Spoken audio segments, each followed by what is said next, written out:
Bueno, pues nos hemos reunido aquí para un tema muy interesante, muy interesante. En primer lugar, dar las gracias. Gracias al Ayuntamiento de Rute, a nuestro alcalde, don Antonio Ruiz, que siempre nos tiene las puertas abiertas para todo y no tengo más remedio que estar agradecida. Muchas gracias. Gracias a Radio Rute, perdóname que estoy nerviosa. Gracias a Radio Rute, que siempre está dispuesto, a Telerute, que nos pasa igual, el periódico El Canuto, que también nos ayuda mucho.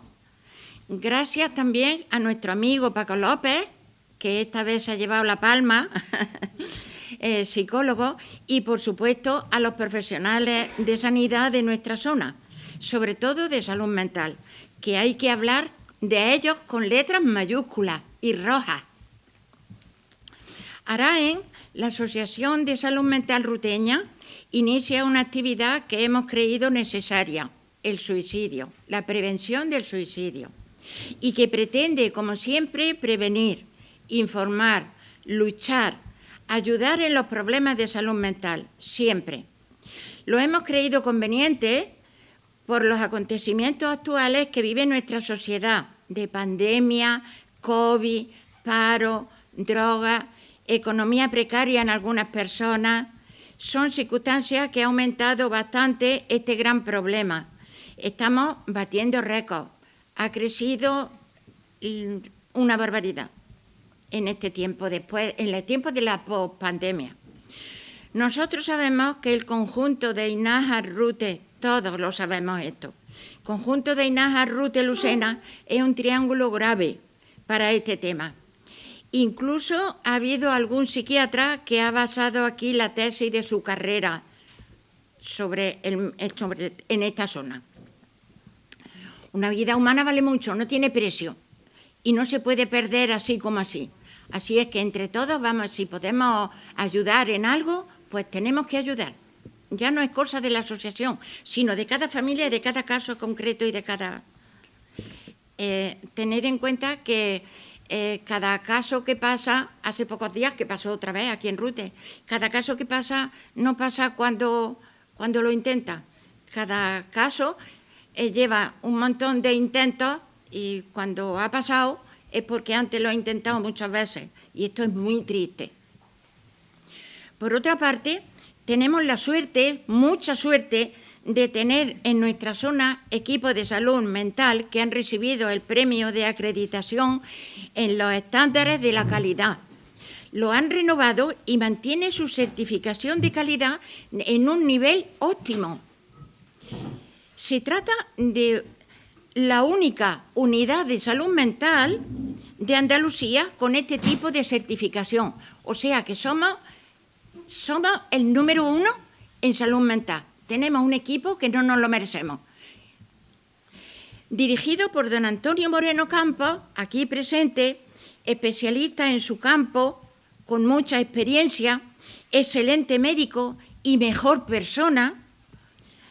Por lo tanto, ¿cómo no vamos a aprovecharnos de la ocasión de que él nos guíe en este tema tan especial?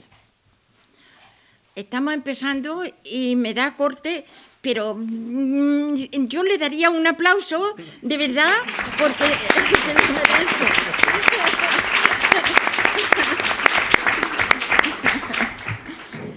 ¿Y a quién le paso los micrófonos?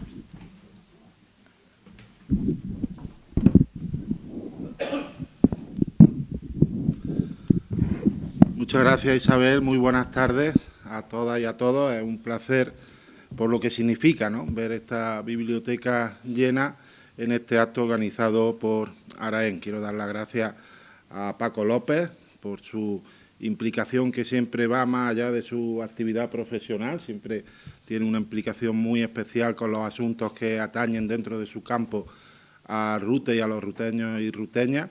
Muchas gracias, Antonio Jesús Moreno, por estar hoy aquí acompañándonos.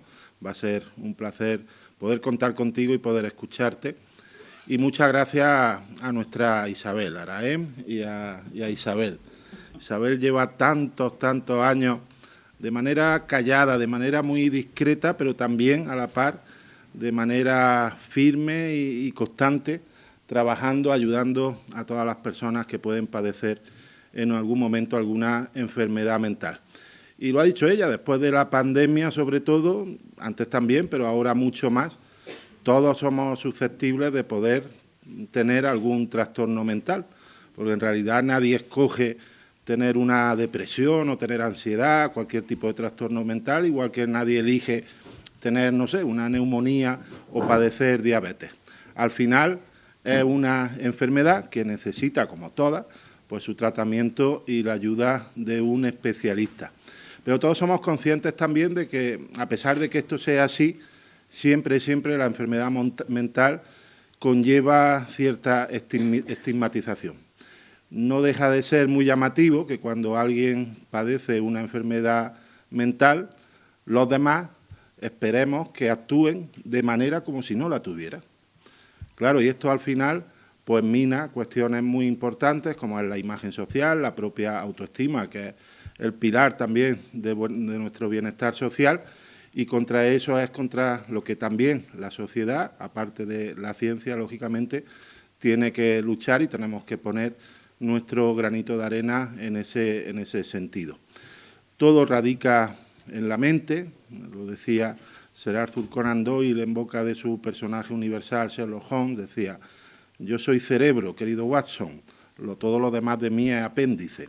Y es verdad, en otro sentido lo decía este personaje, pero es cierto que todo lo marca nuestra mente, aquello de mens sana in corpore sano. Es necesario tener esa salud mental para poder ser una persona sana físicamente también, para tener bienestar y para tener, en definitiva, felicidad. Y todo radica ahí, en ese pequeño órgano de apenas 1,5 kilos, que es el cerebro, un cerebro que tiene 100.000 millones de neuronas, que es como una especie de universo, 100.000 millones de neuronas, aunque la televisión también es verdad que se empeñan en enseñarnos a personas que parece que tienen muchas menos con su comportamiento, pero que realizan conexiones de 1.000 millones de conexiones por cada milímetro cúbico de la corteza cerebral, y ahí es donde la ciencia tiene un gran reto presente y en las próximas décadas de avanzar en el estudio del cerebro y en particular de la corteza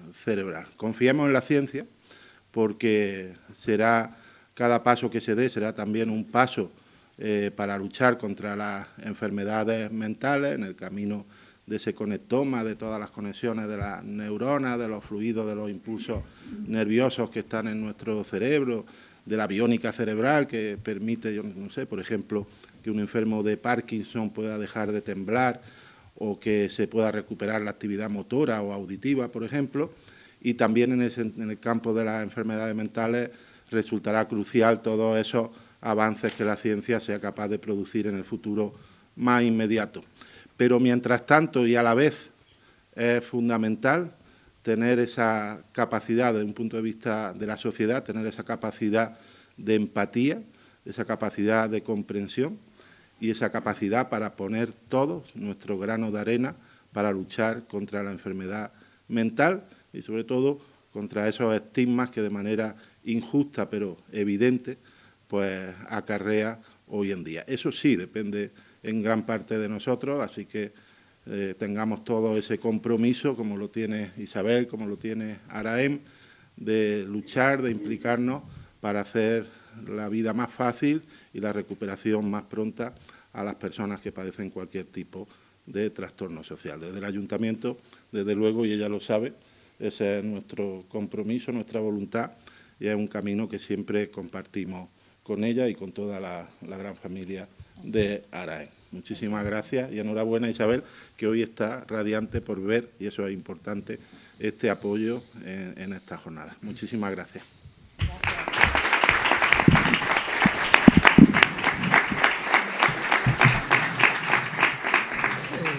Buenas noches. Lo primero, agradecer a todas las... Estáis aquí hoy convocados no como público general, asociaciones, entidades, mediadores, porque uno de los grandes objetivos que tenemos hoy es, aparte de poder tener el placer de escuchar y de aprender de don Antonio Jesús Moreno, posteriormente hacer una mesa redonda o contar con vuestra participación, ¿vale? Ahí ya nos encontraremos un poquito más solos, más en la intimidad, y sé que hay muchas preguntas, dudas de cómo afrontar situaciones, y yo creo que nos debemos aprovechar un poquito de esa experiencia. Este es un primer paso de las actividades que desde ARAEN se están haciendo, luego habrá otros 2 pasos que los hablaremos posteriormente, porque pretendemos hacer algunas acciones para, por lo menos, concienciar en la prevención de este problema. No me quiero alargar porque sé que hoy el objetivo central de lo que nos trae aquí es escuchar a nuestro ponente. Luego, posteriormente, como os digo, nos quedaremos solos y podremos hacer todas las preguntas, las observaciones, las aportaciones, porque estáis convocados para aportar, porque este tema no le concierne solo a salud mental, al ayuntamiento, nos concierne yo creo que a todos y todos sabemos que eso es así. ¿Vale? Muchas gracias por estar aquí y paso ya la palabra a don Antonio Jesús Moreno.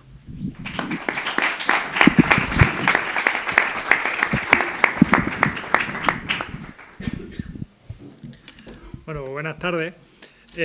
Para mí es un placer venir a Rute. Mucha gente querida, conocida y querida aquí en Rute. De hecho, he llegado tarde porque estaba haciendo vida social en Rute. Así que os agradezco mucho la posibilidad de pasar un ratito de viernes aquí con vosotros, ¿no? Y mis primeras palabras tienen que ser de agradecimiento. Agradecimiento al ilustrísimo Ayuntamiento de Rute, porque no solo hoy, sino que venimos de una trayectoria de muchos años de trabajo compartido.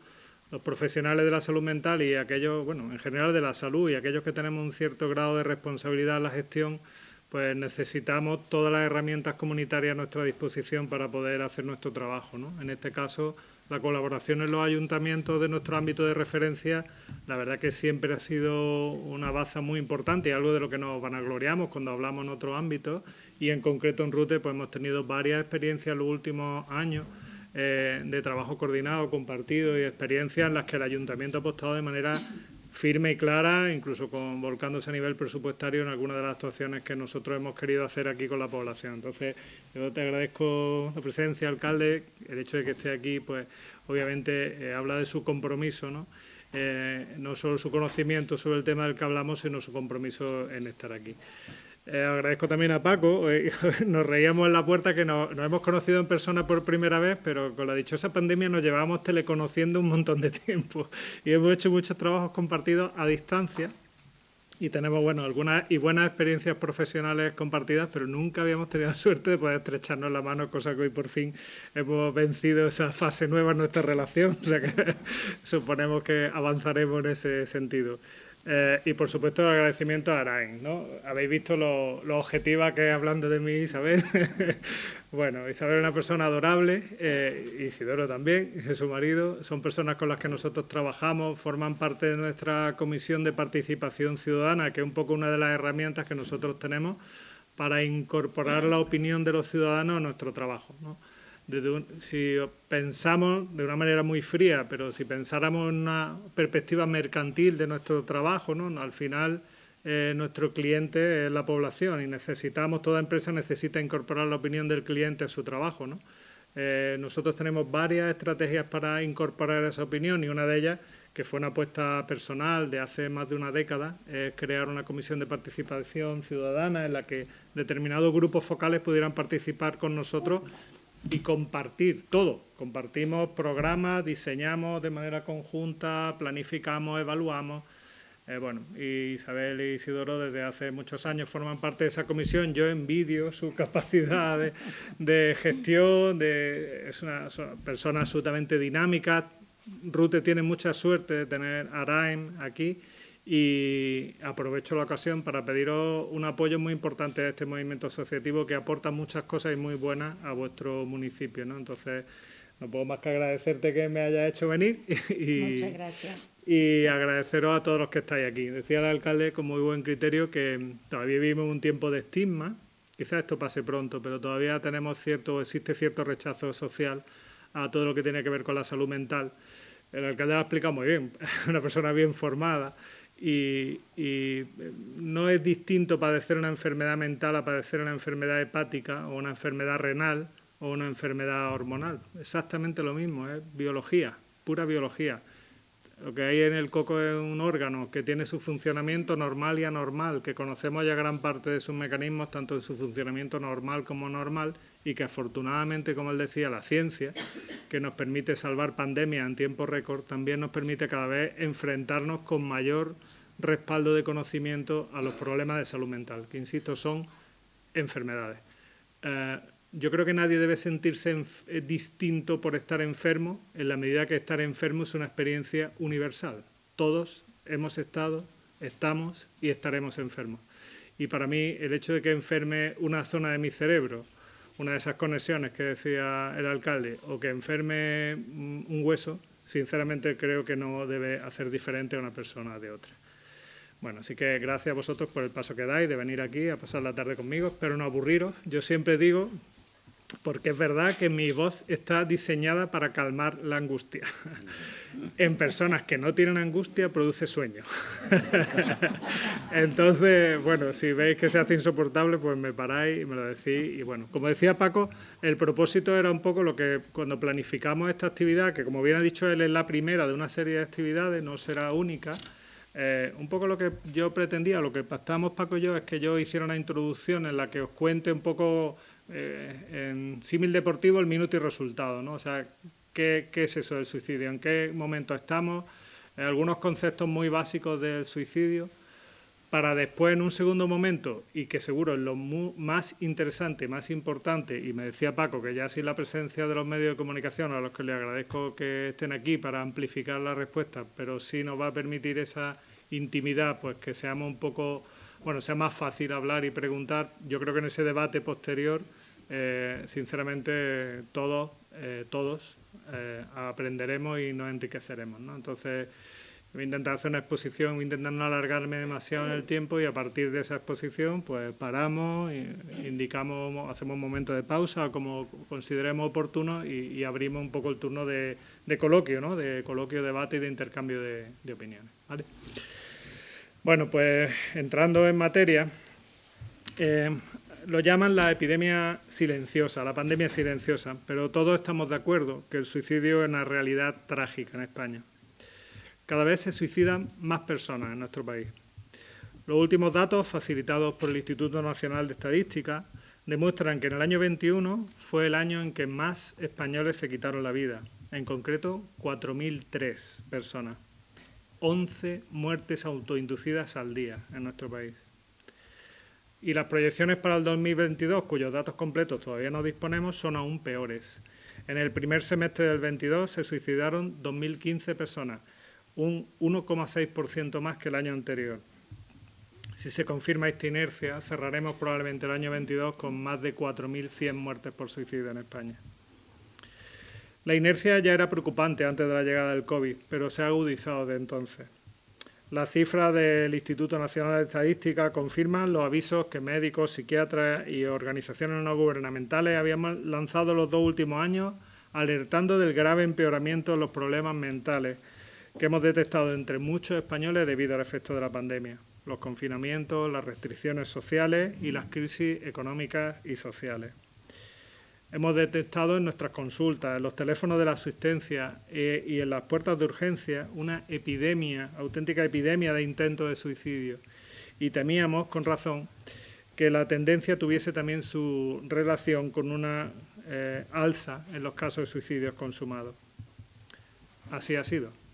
En parte porque nuestro país carece aún de un Plan Nacional de Prevención contra el Suicidio que permita coordinar las diferentes actuaciones de cada una de las administraciones en esta materia.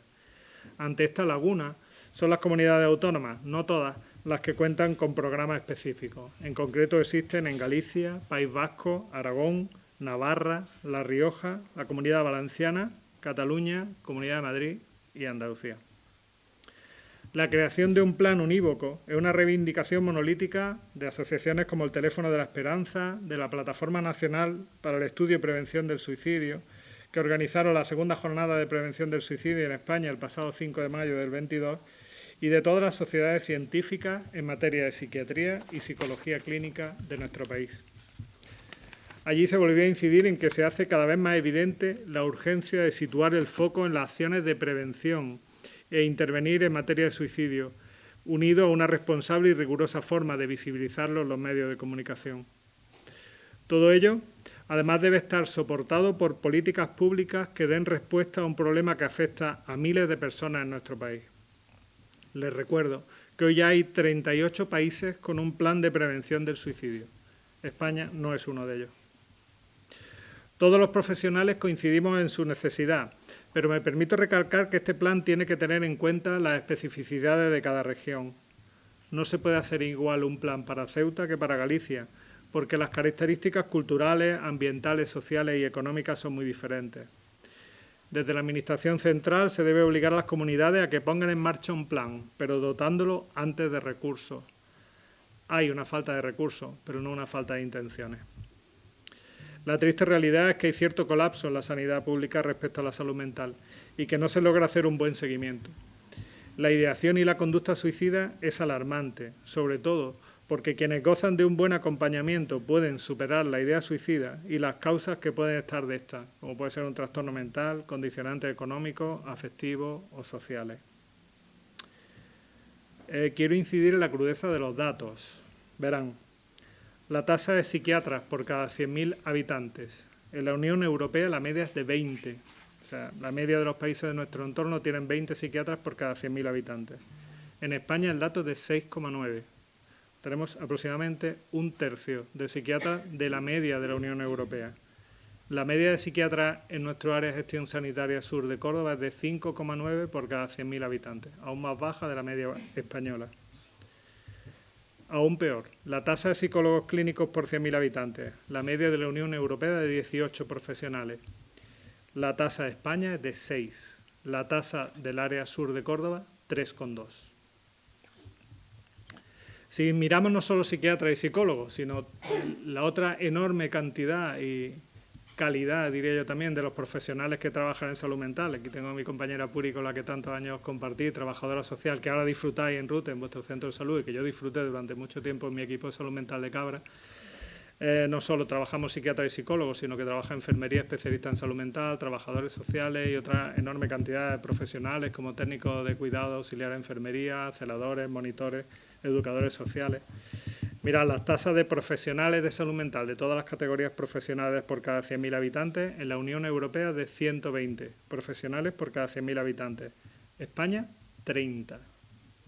Tenemos el dudoso honor de ser el penúltimo país europeo en número de profesionales de salud mental por cada 100.000 habitantes. En nuestro área, 31. Estamos un poquito por encima de la media nacional.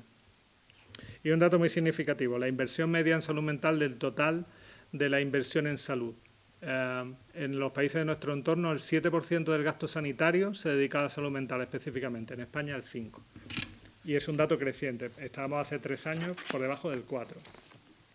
Y aún peor, ¿cuántos profesionales? Y luego explicaré el porqué de esto. ¿Cuántos profesionales se forman cada año en España? Sabéis que los médicos, una vez que terminamos la carrera, tenemos que optar a un examen MIR que nos permite la posibilidad de formarnos en las diferentes especialidades. Al año en España se forman 312 nuevos psiquiatras, 20 de ellos dedicados de manera específica a psiquiatría infantil, que es una nueva especialidad, 20 para España, y psicólogos clínicos 231 a nivel nacional. Probablemente esos 231 que acaben en mayo no cubrirán ni siquiera las necesidades de nuestra comunidad autónoma. Quedan otras 17. Bueno, ¿cómo es el suicida tipo? Pues el suicida tipo español sigue siendo un varón, que representa casi el 75% de los fallecidos anuales por autolisis. Pero hay un nuevo segmento poblacional que está creciendo de una manera alarmante, el de los jóvenes. Las personas que tienen, los niños que tienen entre 10 y 14 años, se suicidan, atención, un 134% más que hace un año. 134% de incremento.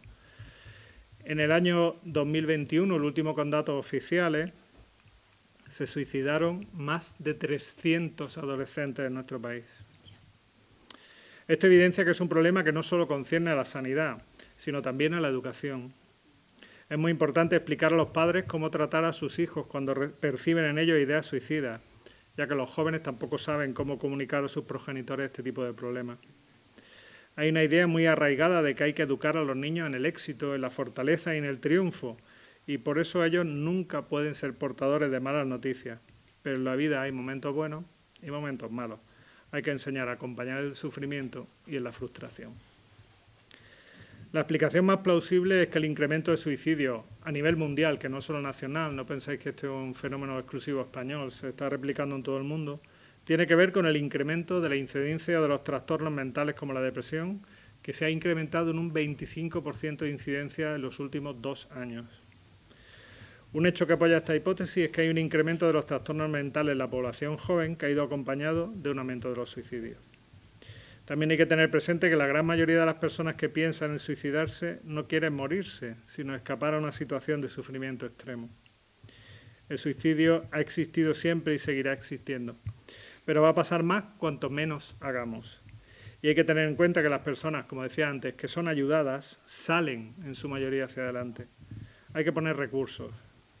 Estaría bien una campaña para acercar la figura del profesional de la salud mental a la población general, como estamos haciendo hoy, por ejemplo. De hecho, si no hubiera comunidades autónomas con planes de prevención y expertos implicados en la divulgación, los datos serían mucho peores. Hay que seguir. Y hay que conseguir que se apruebe de una vez por todas un plan nacional que imponga criterios serios para poder elaborar desde sanidad, desde educación, pero también desde las empresas y desde los servicios sociales, ayudas concretas y personales para la prevención. Nos va la vida en ello. No en vano, como decía antes, los suicidios ya son la primera causa de muerte en jóvenes entre 15 y 29 años en nuestro país. Incluso en niños pequeños que aún no entienden el concepto de la muerte, empiezan a aparecer conductas suicidas que están empezando a aplicar como respuesta aprendida. El concepto filosófico del suicidio ha existido desde que existe el hombre. De hecho, se llegó a hablar del suicidio soberano versus el suicidio patológico. El concepto de suicidio ha variado tanto a lo largo de años y incluye algunas veces cuestiones que son filosóficas y otras veces sanitarias. A día de hoy existe bastante consenso para hablar más de conducta suicida que de suicidio, existiendo una cierta graduación o clasificación en estos conceptos que irían desde la ideación suicida, o sea, la idea de poder quitarse la vida, hasta el suicidio consumado.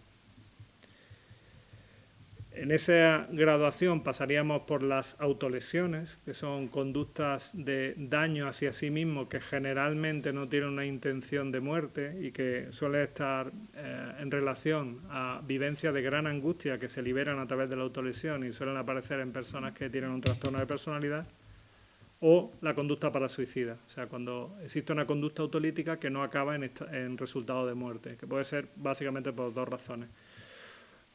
Por un error en la elección del método, es decir, la persona quiere morirse y hace un gesto para morirse, pero se equivoca de pastilla o se rompe la cuerda o no se tira donde se debe tirar, afortunadamente, o bien porque la persona asegura rescate, como decimos nosotros, pide ayuda inmediatamente después de la conducta. A pesar de este consenso, la evolución social nos llega a encontrar límites marginales, cada vez más próximos con otros conceptos como, por ejemplo, el de la eutanasia. ¿Tendría sentido hablar de eutanasia como una opción para algunas personas con enfermedades mentales severas y crónicas, o deberían entenderse estos planteamientos como ideas suicidas? Me permito recordarles que ya hay un país, Canadá, que acepta en su propuesta de eutanasia a algunas personas con trastorno mental. Hasta ese momento nosotros eso lo habíamos llamado suicidio. En cualquier caso, los profesionales de la salud debemos centrar el foco en los aspectos estrictamente científicos de este término y no en sus derivas sociológicas, ni ideológicas, ni incluso políticas. Entendido así el concepto de suicidio, hay que decir, como ya dije, que los estudios epidemiológicos indican que el género masculino comete más suicidio que el femenino, en una proporción de 5:1. Sin embargo, las mujeres realizan muchos más intentos de suicidio, exactamente en la misma proporción. Generalmente el suicidio consumado en hombres acontece en hombres mayores de 50 años y generalmente el método suicida empleado es el ahorcamiento o el empleo de armas de fuego. El género determina que la tipología y la metodología suicida es diferente en la medida que el género femenino generalmente el método más extendido es el de la ingesta de fármacos o veneno. El suicidio es más común en personas de estratos socioeconómicos bajos, en personas con tratamiento psiquiátrico previo, en personas con trastornos de la personalidad y en personas con abuso de sustancias o antecedentes de abuso de sustancias. El factor fundamental de riesgo para la conducta suicida es la presencia de un trastorno psiquiátrico, indudablemente. Cuando yo empecé mi trabajo hace 25 años, ya vamos cumpliendo años, recuerdo que era excepcional encontrar una persona en la cual una conducta suicida no estuviese asociada a un trastorno mental. Prácticamente en todos los pacientes que atendía, cuando habían desarrollado una conducta suicida a la que afortunadamente habían sobrevivido, había un trastorno mental de base que lo justificaba y era excepcional que no lo hubiese. Eso está cambiando. Socialmente el suicidio empieza a ser, desgraciadamente, una conducta aprendida, como decía antes, para liberarse de una situación de estrés. En más del 50% de suicidios consumados lo producen personas con depresión, como diagnóstico psiquiátrico fundamental. El abuso o dependencia de alcohol y otras drogas está aproximadamente presente también en un porcentaje muy alto de suicidas, en torno al 20 o 25% de quienes se suicidan. Y también hay un riesgo bastante alto de suicidio en trastornos mentales graves como la esquizofrenia, en la cual aproximadamente un 10% de pacientes con esquizofrenia pueden llegar a suicidarse. La ansiedad es otro trastorno que se asocia de manera relevante con el suicidio, de modo que la comorbilidad de ansiedad con depresión multiplica el riesgo. Todo ello implica una alerta clínica que debe llevar al médico al manejo terapéutico farmacológico adecuado y a tener mayor vigilancia cuando se detecta la ideación suicida, sobre todo si hay antecedentes de un trastorno mental. Otros factores de riesgo en los suicidas incluyen el aislamiento, la salud física precaria, la baja autoestima, la desesperanza, los sentimientos de rechazo familiar y social. También es importante considerar el antecedente de daño dirigido hacia sí mismo y la incapacidad para resolver problemas, fundamentalmente los de tipo social. Frecuentemente, como decía bien Isabel, el suicida da indicios verbales directos o indirectos previos de su intención suicida. Un 60% de los suicidios consumados habían consultado al médico en el mes antes de quitarse la vida y más de la mitad lo habían comentado con alguien su deseo de morir. Hasta un tercio del total habían hecho una amenaza declarada de quitarse la vida. Así, la evaluación del riesgo del paciente suicida debe ser una parte fundamental de la práctica clínica, no solo de salud mental, sino de cualquier profesional de la salud, ya que la detección oportuna de esos factores de riesgo nos pueden permitir evitarlo. En conclusión, el suicidio es un problema grave de salud pública y requiere una atención especial. La investigación más reciente señala que la prevención de suicidios, si bien es posible, comprende una serie de actividades que incluyen, por lo menos, la provisión de las mejores condiciones posibles para la educación de los niños y de los jóvenes. También se debe contar con el personal médico que permita lograr la detección y el tratamiento eficaz de los trastornos subyacentes y tener un control medioambiental de los factores de riesgo y, desde luego, la eliminación de los medios para consumarlo. ¿Qué futuro nos espera? Pues los trastornos depresivos podrían aumentar hasta un 20% más en los próximos meses y años a consecuencia de la pandemia y las crisis venidas a continuación. Por ello, por un lado hay que poner en marcha programas de prevención y por otro hacer un abordaje temprano de las enfermedades mentales. Así se ha señalado por los especialistas durante la presentación del Libro Blanco de la Depresión y el Suicidio 2020, que es un documento estratégico para la promoción de la salud mental impulsado por la Sociedad Española de Psiquiatría y la Sociedad Española de Psiquiatría Biológica. Este libro, que está disponible en formato digital en la web de esas sociedades, analiza en detalle la epidemiología, el impacto y los abordajes de la depresión y del suicidio desde diversas e innovadoras perspectivas. La pandemia COVID ha puesto en cuestión dos fantasías que caracterizaban nuestro funcionamiento habitual, que son la ilusión de la invulnerabilidad y la ilusión del control, haciendo que aumente el estrés ante la incertidumbre, que sintamos amenazada nuestra integridad y la de nuestros seres queridos y que nuestra forma de vida se vea afectada tal y como ha sucedido. Para amortiguar este impacto es realmente importante que se pongan en marcha actuaciones en las poblaciones que tienen especial vulnerabilidad, entre las que, como he dicho, se encuentran fundamentalmente las personas con trastorno mental. Por ello, este libro blanco ha dedicado un capítulo especial a analizar el impacto del COVID en la depresión. Actualmente en España, la depresión afecta a 1 de cada 5 mujeres y a 1 de cada 10 hombres. Si echáis cuenta, nos va a tocar a bastante de los aquí presentes. Se estima que en el año 2050 esta enfermedad será el principal problema de salud definido por la OMS, lo que le convierte en una prioridad, o debería convertirlo en una prioridad para la salud pública. Además, la eficacia de los tratamientos de la depresión por un lado y la eficacia de la prevención integral del suicidio por otro hacen que no priorizar esto último sea una mala gestión sanitaria. En los países donde hay mayor inversión en salud mental hay una menor incidencia de trastornos mentales y además ahorro económico. Por eso, y ante la expectativa de un aumento en la prevalencia de enfermedades mentales, es relevante seguir invirtiendo en salud mental y que los pacientes tengan acceso a terapias y tratamientos que puedan llegar a suponer una innovación. Cada 10 de septiembre se celebra el Día Mundial para la Prevención del Suicidio. El tabú social que existe en torno al suicidio sigue siendo una de sus principales barreras para bajar estas cifras. De hecho, la sociedad debe conocer, como vosotros estáis haciendo, las cifras de lo que supone el suicidio en España, ya que solo así sabremos a qué nos estamos enfrentando, pues en estas situaciones el único radar que tenemos es que quienes están alrededor de la persona con idea de suicidio lo detecte y le puedan prestar la atención y ayuda para llevarle hacia un profesional. Por todo ello, los expertos desde las sociedades científicas insisten en la necesidad de contar con ese Plan Nacional de Prevención del Suicidio, liderado por las autoridades sanitarias nacionales en coordinación con todas las comunidades autónomas. Los factores protectores y las actuaciones preventivas han demostrado que son eficaces en la reducción del riesgo de suicidio. Estas actuaciones multinivel consensuadas internacionalmente se llevan a cabo en diferentes poblaciones. A este respecto, es muy importante el impulso de estrategias que señalan buenas prácticas con evidencia preventiva, que se puedan establecer prioridades y hacer sensibilización y fomentar fondos de cohesión.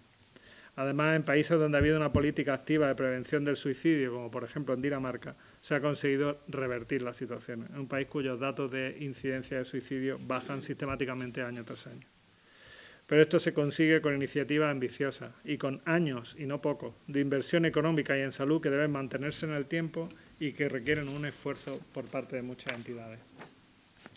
En ese libro blanco del que les hablaba se recoge la experiencia de algunos programas europeos que se están llevando a cabo en los colegios para trabajar la resiliencia y la prevención del suicidio. Los centros educativos son el lugar apropiado para desplegar programas universales de prevención de los trastornos mentales y de promoción de la salud, porque proporcionan acceso a un gran número de jóvenes. Intervenir en la escuela permite prevenir e identificar de forma temprana problemas mentales precursores de posibles casos de suicidio. Proporcionar una adecuada atención a estos casos puede conducir a mejorar el curso vital de estos jóvenes, su capacidad de aprendizaje, sus resultados académicos y su futuro laboral.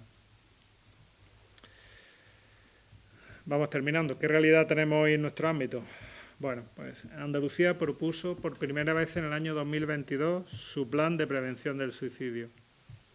Pero nos encontramos con otra barrera, otra gravísima problema, la escasez de profesionales. Os contaba al principio cuál era la ratio de profesionales de formación que se generan cada año en España y os decía que en el caso de los psicólogos clínicos, por ejemplo, probablemente todos los psicólogos clínicos formados vía PIR en España en este año 2023 ni siquiera pudieran cubrir las necesidades de Andalucía. En nuestro ámbito, en mi unidad, la plaza dotada el año pasado de manera específica para la prevención del suicidio está vacante. Esa y otras 3 plazas de psicólogo clínico. En mi criterio, el programa andaluz, que luego si queréis podemos contar algo más, ya de manera particular, es ambicioso. Pero la realidad de la dotación de recursos es muy diferencial entre entornos urbanos y entornos rurales. Y como siempre, perdemos las zonas rurales. Y eso debe exigir a nuestra clase política el desarrollo de herramientas que preserven uno de los principales valores de nuestro sistema sanitario, que es la equidad. Aquello de que todos los ciudadanos, independientemente de dónde vivamos, de qué estrato socioeconómico o cultural pertenezcamos, tengamos acceso a una asistencia sanitaria de calidad. Sin generar, como pongo aquí, servicios sanitarios de 2 velocidades. Quiero compartir con vosotros, luego se lo pasaré a Paco e Isabel para que podáis disponer de ellos, pero bueno, ya aprovechamos la gentileza de la presencia de los medios de comunicación, algunos recursos comunitarios de uso para cualquier ciudadano en el tema de prevención del suicidio. Por ejemplo, hay una organización una ONG que trabaja desde hace muchos años en España en prevención del suicidio y en otros programas más. Tuvimos la suerte hace poco de que estuvieran visitándonos y además invitamos a las personas de nuestro movimiento asociativo, que es la ONG Teléfono de la Esperanza, cuyo objetivo es abordar las crisis emocionales de una forma urgente, gratuita y anónima. Además del contacto directo, ofrecen guías de prevención del suicidio para afectados, para familiares, para docentes y para supervivientes. Y insisto que tienen otros programas de acompañamiento, por ejemplo, en personas mayores, que puede ser francamente interesante. Hoy en día tenemos en el teléfono móvil en un clic toda la información. Yo digo que somos la sociedad de la desinformación, porque nunca fue tan fácil informarse y tan posible desinformarse. Aunque podáis encontrar fácilmente los teléfonos, yo quiero dejarlos plasmados para que los conozcáis. El teléfono de La Esperanza, se puede contactar a ellos a través del 91 459 0055 o del 717 003 717.